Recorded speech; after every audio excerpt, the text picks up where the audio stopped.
Okay, up to screencast number 3, Monopolistic Competition in the long run. This screencast is going to finish up our analysis of monopolistic competition, and next time we're going to move on to oligopolies. So a little bit of review to set us up for this screencast. In perfect competition, what we saw was that the free entry and exit of firms led to $0 worth of economic profits in the long run. I called that the long run story, and that's an important part of perfect competition.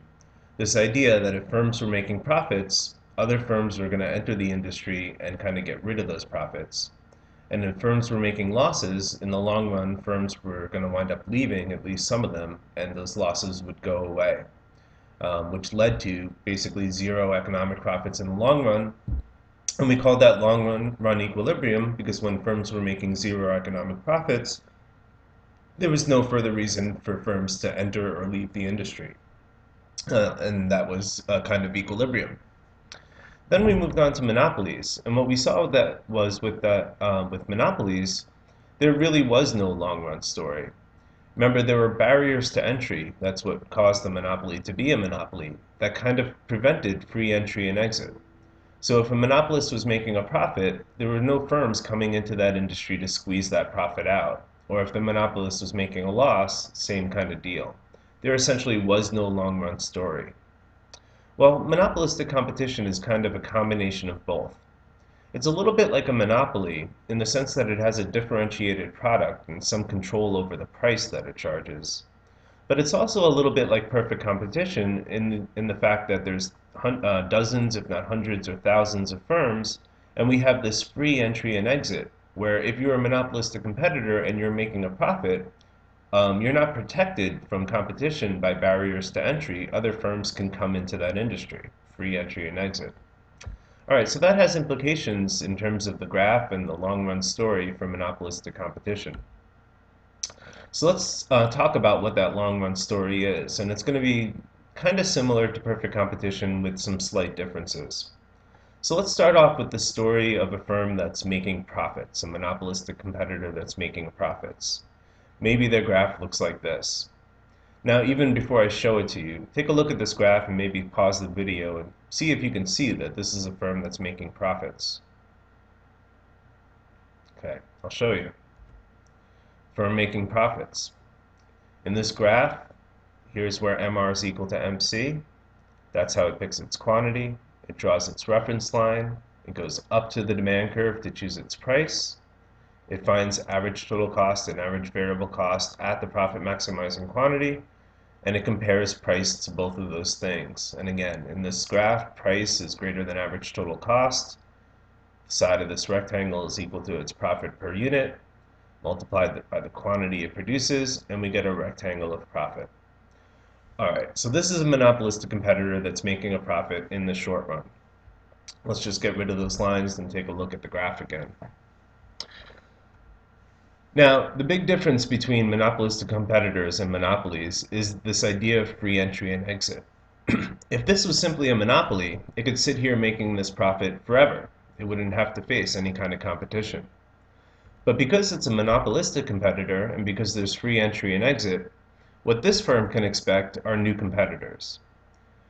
And the idea is, as we move to the long run, that as new competition opens up, some of the customers that used to be buying from you are going to start buying from those other competitors. So just to give you an example, let's say I have a shoe store or a sneaker store in the mall and I'm making economic profits. Economic profits means that I'm doing better than anything else in the world I could possibly be doing.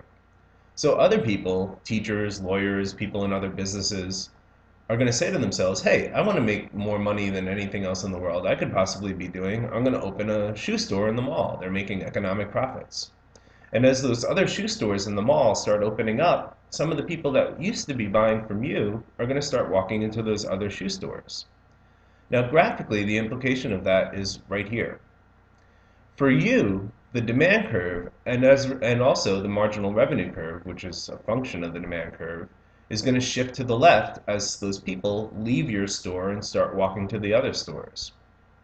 So this might be what your graph looks like in the short run, but as this long run story gets told, as these other firms start opening up and you start losing your customers, your demand curve and marginal revenue curve are going to shift to the left. You're going to see less demand. So shifting those two curves to the left might look like that. Well, look really carefully at the graph now and go through the analysis of monopolistic competition graphs. And you'll notice something. You'll notice that the price that they're charging now is exactly equal to average total cost. In other words, the profits that the firm used to be making have been squeezed away. They now have economic profits of zero. And we call this long-run equilibrium. Because once profits reach zero, there's no reason for other firms to enter the industry, and we're kind of in a state of balance. So again, this might be the graph as it looks in the long run. Here's where MR is equal to MC. They go up to the demand curve to determine their price. And look, that's kind of patronizing, sorry. And you can see that on this reference line, where the reference line is hitting the average total cost curve, average total cost is exactly equal to price. In other words, an economic profit of zero. Well, let's take the opposite story. What if you're a firm that's making losses? Here's a monopolistically competitive firm. Go through the analysis graphically, pause the video, and see if you can see that this is a firm that's going to operate at a loss. If you have trouble seeing it, here's what it is. There would be the total losses for this firm. Again, MR is equal to MC there. Draw your reference line. That's your profit maximizing quantity. Up to the demand curve to choose your price. At the profit maximizing quantity, average total cost is greater than price, so there's a unit loss multiplied by the quantity you produce, and here's your total loss. In this example, the price, the blue dot, is less than average total cost, but still greater than average variable costs. So this is a firm that's going to operate at a loss. Well, if firms are operating at a loss, if there's 20 shoe stores in the mall and they're all losing money in the short run, at some point, as we enter the long run, as fixed costs start to go away and firms can make some new decisions, this free entry and exit of firms means that some of those firms are going to leave. Now picture it, you have a shoe store in the mall, and you used to have 20 competitors, but over time they start disappearing. You have 15 competitors, now you have 10 competitors. As those firms leave, some of the customers that they used to get are going to start walking into your store. And graphically, we're going to see exactly the opposite thing as we saw last time. Instead of the demand and marginal revenue curve shifting to the left for you, now they're going to be shifting to the right as you start getting all of those old firms, old customers. So again, here's what your graph might look like in the short run, but as those other firms start shutting down and those customers start walking into your store, the demand and marginal revenue curves are going to shift to the right. Shifting those curves to the right might look something like this. Now look closely at the graph and you'll notice the same thing that we saw last time. Price is exactly equal to average total cost again. In other words, economic profits of zero. In other words, a state of balance, long-run equilibrium. Because if firms are making an economic profit of zero, there's no reason for them to leave the industry anymore. Enough firms have left such that price and average total cost are now equal, and we're in a state of balance again. So again, just to point that out graphically, here's MR is equal to MC. Up to the demand curve, that's the price, and that's where our reference line is also hitting the average total cost curve. Price and average total cost are exactly equal. Now, if you look really carefully at long-run equilibrium, you'll notice the same thing both times. Let me go back to the last long-run equilibrium graph at the end of the profits example just to show you. If you look really closely, you'll notice something, and this is the distinguishing characteristic of monopolistic competition in the long run. Not only are there zero economic profits, in other words, normal profits only, graphically what you're looking for is the fact that the demand curve is just tangent to, and you need to know what tangent means, tangent to the average total cost curve at the profit maximizing quantity. In other words, right here at Q star, notice that the demand curve and the average total cost curve are just touching each other at this point. That's the distinguishing characteristic of monopolistic competition in the long run. And if you notice that's happening, you know that you're looking at a long-run graph of monopolistic competition. This is the only way, in the long run, price and average total cost can be equal given the shapes of these curves. Now, if you understood all this, you might also understand the most mysterious sandwich in all of the earth. Do you recognize it?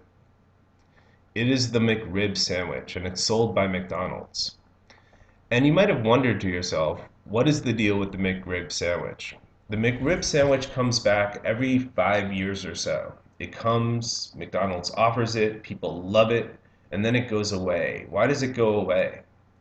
Well, the truth is that there are people really devoted to the McRib sandwich. There are people who even tour the country, I speak the truth, tour the country following the McRib sandwich where it opens up at various McDonald's around the country. Well, if people love the McRib sandwich so much, why doesn't McDonald's just have the McRib sandwich on its menu all the time? The reason is that McDonald's is a monopolistic competitor. It faces dozens, if not hundreds, if not thousands of other places that you can buy food. And it knows that it's doomed in the long run to zero economic profits. Right? If it's making lots of profits, other firms are going to start opening up around McDonald's and taking those profits away. So what McDonald's trying to do with its McRib sandwich and its triple quarter pounder and all those special kinds of sandwiches is push its demand curve away from where it is through advertising, through getting people to come in for its special McRib sandwich. In other words, it knows it's doomed to this long-run equilibrium, and it's constantly trying to push this long-run equilibrium away by pushing its demand curve out every time it gets back to zero economic profits. The McRib sandwich. No ribs, but people love it. All right, so finally, let's talk about some efficiency aspects of monopolistic competition, how society feels about it. We saw that in perfect competition, things were perfect. There was lots of consumer surplus and producer surplus, and in terms of efficiency, we had both kinds, productive and allocative efficiency, at least in the long run. With monopolies, we saw that we had neither. So we loved perfect competition from the point of view of society, and we pretty much hated monopolies. Well, since the monopolistic competitors graph is almost exactly like the monopolies graph, you won't be surprised to find out that monopolistic competitors aren't efficient either. They're not productively efficient because they don't produce the quantity that corresponds to the bottom of the average total cost curve.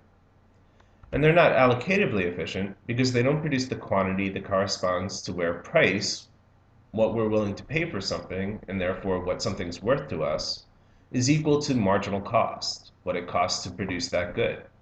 The definitions of productive and allocative efficiency haven't changed from the beginning of the year. So you can see that pretty easily when you look at the graphs. Here you can see that the firm isn't productively efficient. Again, in long-run equilibrium, they're going to be producing a quantity that corresponds to the place in the graph where the demand curve is just tangent to the average total cost curve, this quantity. The productively efficient quantity would be the quantity that corresponds to the very bottom of the average total cost curve, which is where we know marginal cost crosses average total cost because of that magnet thing. So this quantity would be the productively efficient quantity, but they don't produce that much. They produce less, this quantity. Now we saw that same thing in monopolies, but now we're going to give that a name. Economists call that excess capacity, meaning the monopolistic competitor has the capacity to produce this much, but it's choosing not to do it. It's choosing to produce less, and it's doing that in order to profit maximize. Secondly, the monopolistic competitor isn't allocatively efficient because, again, it's going to produce this quantity, but allocative efficiency means producing the quantity where the demand curve, which represents price, crosses the marginal cost curve, right there. That would be the allocatively efficient quantity, but again, they're not that high. That went really badly. They aren't producing that much. They're producing Q star, which is under allocating. Again, there's lots of units from here to there where the price that we're willing to pay, represented by the demand curve, is greater than the marginal cost. Those are good deals for society if we were to produce those units, but those units aren't getting produced. You can think in terms of deadweight loss. So with monopolies and monopolistic competition, we get all these bad efficiency aspects. But compared to monopolies, monopolistic competition has some advantages, and there are some things that we do get. One thing we get is product variety. In perfect competition, everyone was selling exactly the same thing. With monopolies, there was only one thing being sold. The nice thing about monopolistic competition is that we get a large variety. I walk into the convenience store and there's like 5,000 different types of gum. Well, that's a benefit to consumers. That provides utility because you can hone in on the gum that you like. I like juicy, I forget their name. They have the zebra and they're striped and they're fruit colored. You know what I'm talking about. Second thing we get is non-price competition. Again, another kind of variety. If I want to buy corn walking on carpeting, I can do that. If I want to buy corn walking on linoleum, I can do that too. The third thing we get is a lot of advertising, which people don't like, but on the other hand, advertising can also provide utility. It can give us information about products and let us know things that we might not have otherwise known that would lead us to make better purchasing decisions, possibly. And finally, on the part of the firms, we get this trial and error search for maximum profits. Monopolistic competitors are doomed to that zero economic profits in the long run, so they constantly try to push the long run off by doing various things. Again, the McRib would be a good example of that. All right, that wraps things up for monopolistic competition. Next time we move on to oligopolies. Stan? Stan? Hang on, guys. My dad wants something. Stan! What? You've been on your computer all weekend. Shouldn't you go out and socialize with your friends? I am socializing, Artard. I'm logged on to an MMORPG with people from all over the world and getting XP with my party using TeamSpeak.